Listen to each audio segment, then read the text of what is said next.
বর্তমান সময়ে জনপ্রিয় রোমান্টিক জুটি তৌসিফ মাহবুব ও তানজিম সায়রা তটনি।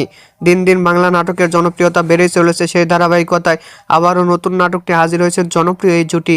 নাটকটির নাম জখম। এই নাটকটিতে অভিনয় করেছেন বর্তমান সময়ের আলোচিত অভিনেতা তৌসিফ মাহবুব, আলোচিত অভিনেত্রী তানজিম সায়রা তটনি। এই নাটকটি রচনা ও পরিচালনা করেন ইমরাউল রাফাত। নাটকটি খুব শীঘ্রই ঈদে সিএমবির ইউটিউব চ্যানেলে প্রকাশিত হবে। আপনারা দেখতে চাইলে অবশ্যই সিএমবির ইউটিউব চ্যানেলে চোখ রাখুন এবং নিয়মিত নতুন নতুন নাটকের আপডেট পেতে হলে অবশ্যই চ্যানেলটিকে সাবস্ক্রাইব করে রাখুন। পরবর্তী ভিডিওর জন্য অপেক্ষা করুন।